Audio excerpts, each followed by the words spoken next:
जिला में हो गाँव हो। ए बाबा ये पूरा परिवार के न्याय दिलाए बाबा। चार बहिनिया में रहना एक भाई हो, नमवा रहला अनुराग हो।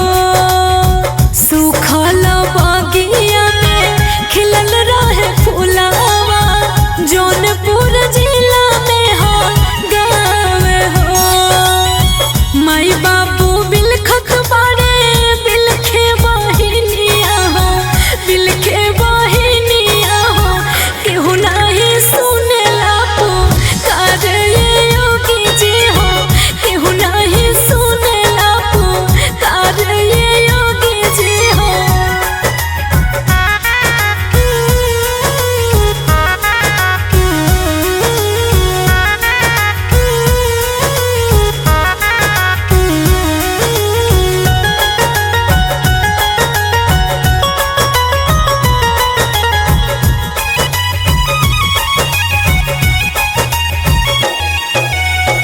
शासन पर शासन काहे चुप पाए मोदी जी, कहाँ गइल योगी जी बुलडोजर हो।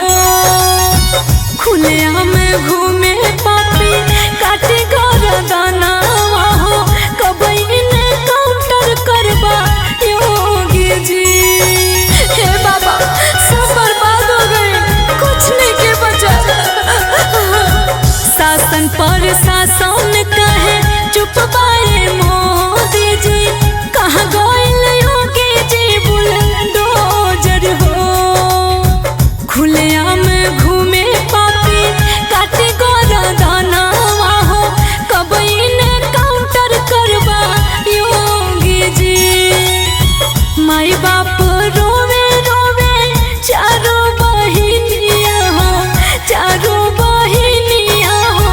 रोवे लगौआ जवार ये मोदी जी हो, दिहला सकाती गर्दनिया ये योगी जी हो।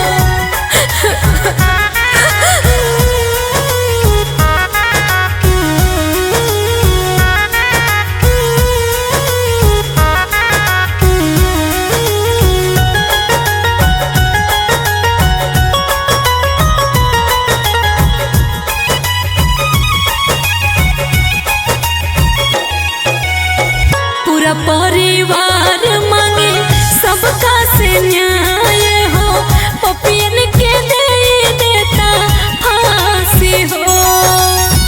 जमीनिया के खातिर भैया ले ली हले जनावा हो, सुन कैले घरवा दुआर हो।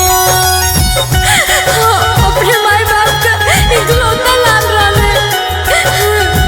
पूरा परिवार मांगे तोहरा से न्याय हो, पपियन के दे देता फांसी हो।